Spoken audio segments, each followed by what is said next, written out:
Hi, we're Group 32. I'm Emma Cash. I'm John Lee. I'm Hira Wazir. I'm Sophia Oliveira. I'm Juan Gonzalez, and we're going to discuss the relationship between the MLB Hall of Fame and the usage of performance-enhancing drugs. We'll start with our thesis, which is that the exclusion of prominent baseball players from the MLB Hall of Fame due to alleged PED usage is ethically flawed and inconsistent application of the Hall's character clause.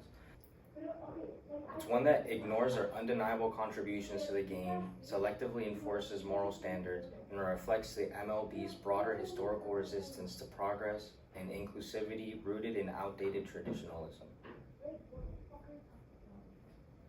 Considering all of this, we urge high-ranking executives to recognize these players' contributions to the MLB and induct them into the Hall of Fame. We think this because there's a big double standard in the MLB where they induct players into the Hall of Fame that have done way worse things than the usage of PEDs. We also think this because the regulations of PED usage at a certain moment in time, they were not being regulated at all, so it was basically like they were encouraging it to make the game more interesting. And then finally, the usage of PEDs doesn't take away from a player's inherent skill or talent. After this era, revival of the sport began. Stern suggests that this was because of the 1998 home run chase, with McGwire and Sosa competing for higher home runs. Fan excitement increased, attendance increased, and it also revived the sport since 1994 MLB strike.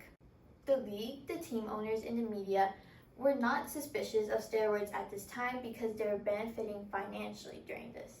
This goes to show how the steroid era takes in cultural issues, but at the same time protects its image because it is identified as America's sport. All right, now we're going to be talking about the character clause, and you really just can't have a conversation about steroids and baseball without talking about the character clause specifically. So the first thing to ask is, what is the character clause in its own? So we jumped into the Baseball Hall of Fame website and we pulled a quote kind of from the Baseball Writers Association of America that kind of lays out what that is right here. So the quote reads, "Voting shall be based upon a player's record, playing ability, integrity, sportsmanship, and character." So already after reading that, you can kind of see some glaring problems with that language in its own. The problems is that wording is super vague. It can be generalized across many different things, and that's what these the people who voted on the Hall of Fame inductees used in order to cut out the players that were caught or accused of using steroids in its own. So it was a method that the Baseball Writers Association of America was using in order to be able to cut out all of these notable players who had made significant contributions to the game. So another big issue that kind of comes up with this whole steroids and baseball issue and them not being let into the Hall of Fame is the double standards. Heather Dyke explains this point pretty deeply in her article, "Why is Doping Wrong Anyways?" So she basically makes the point that there's people in baseball that have done a lot worse things than taking steroids, and they've been inducted into the Hall of Fame as well. So where do we really draw the line? That's the question that she kind of brings up. A couple examples to note right here. Some double standards that we've seen in the game right now is David Ortiz. David Ortiz was suspected of using steroids for many years throughout the 2010s and was accused, and people believed heavily that he was using steroids, and it was never factored into his decision to be admitted into the Hall of Fame. Another big name right here that kind of comes up when we're talking about this is Ty Cobb. Ty Cobb at his time was deemed one of the most violent racists that could have been that was in baseball at the time. He'd done many things that we look at as really ethically wrong today. That kind of shows a lot of bad things about someone's character, and he still made it in. And finally, a big player that we're going to be talking about later on in this presentation, Barry Bonds. He had used PEDs, but he had set the home run record for the single season, and he holds the home run record of all time, among other records that he's broken in baseball.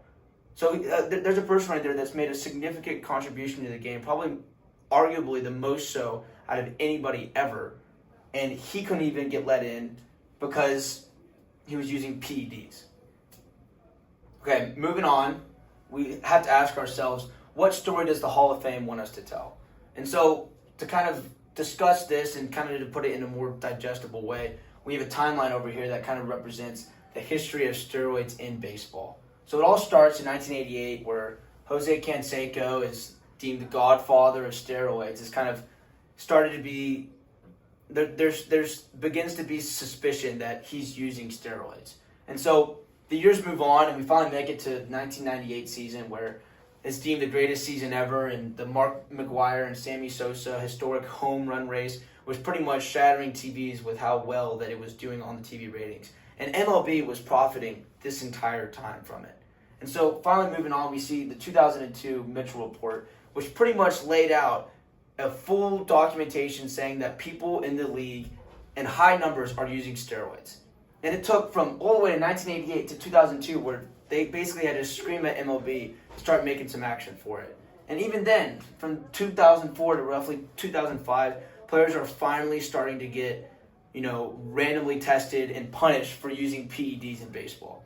So what took all the way from 1988 to 2004, 2005, where players actually are starting to get punished for using steroids in baseball. It's an issue that really does show a lot of problems about kind of what MLB felt about the topic during the steroid era.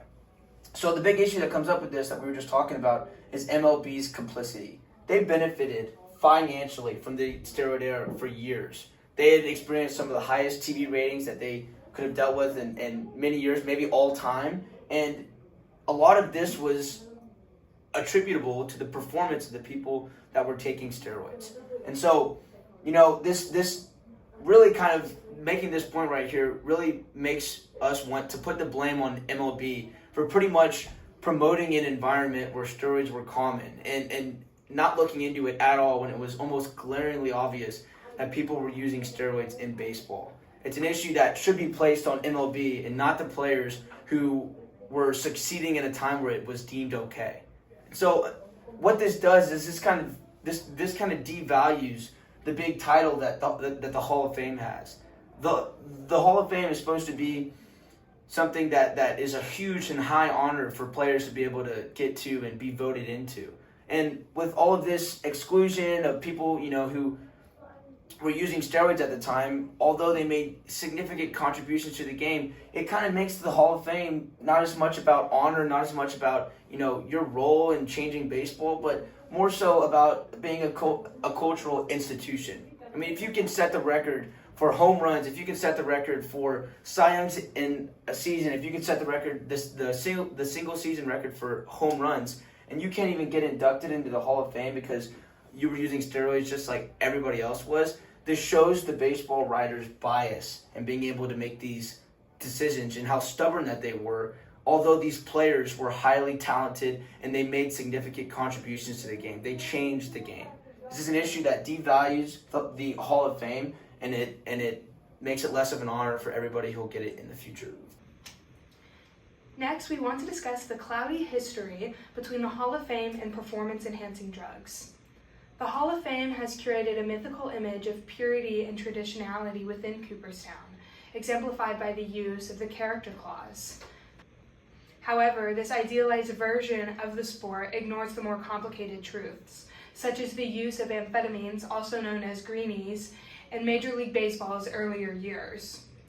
For example, in the 1985 Pittsburgh drug trial, outfielder John Milner accused Willie Mays of having liquid amphetamines in his locker, but Major League Baseball never sparked an investigation based on this claim. In response to this, Willie Mays' legacy was never questioned, and his status in Cooperstown was never up in the air. However, when we compare this to the steroids era decades later, the MLB launched many investigations based on accusations, and players were faced with extreme scrutiny and exclusion. The selective enforcement of the character clause reveals a deep inconsistency. The Hall of Fame condemns certain players in the name of purity, but turns a blind eye to those who fit more comfortably into its preferred mythology of purity. As the all-time home run leader and 7-time MVP, Barry Bonds' impact and legacy in baseball is unquestionable. However, he remains excluded from the Hall of Fame today. This exclusion specifically punishes Bonds while ignoring the long history of substance abuse we just talked about. The use of amphetamines and greenies in earlier seasons has not prohibited any of those players from being in the Hall of Fame. However, Barry Bonds and his long list of career achievements and major records remains excluded from Cooperstown. However, this image of purity that Major League Baseball is trying to prevent in Cooperstown never really existed.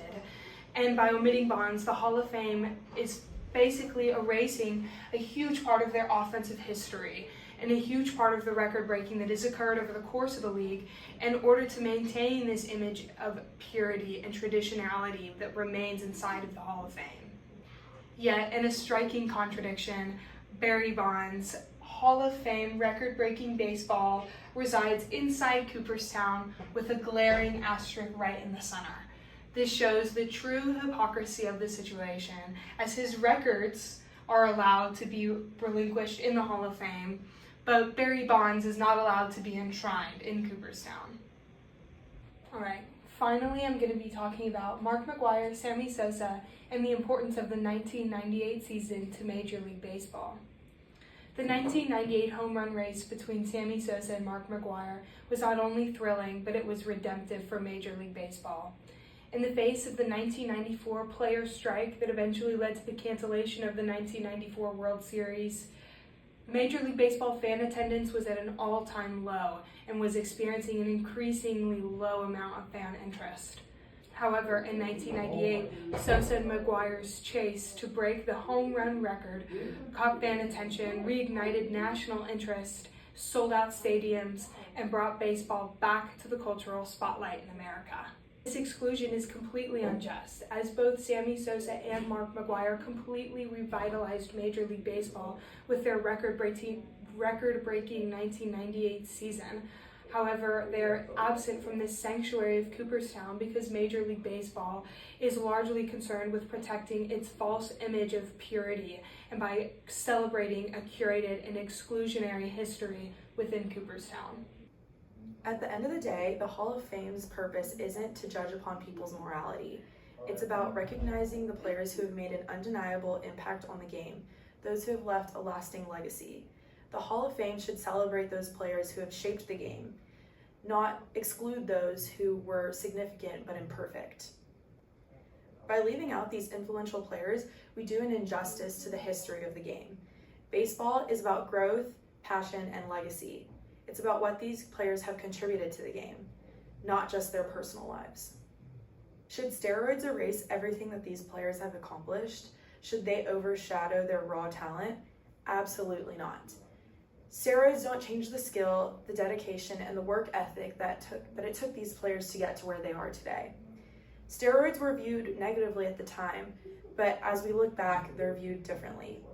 We recognize that it helped revive the game, bringing fans back to the stands and creating incredible moments. It added an edge, sure, but it gave fans passion, excitement, and most importantly, it gave fans something to rally behind. The Hall of Fame isn't just a museum for perfect players.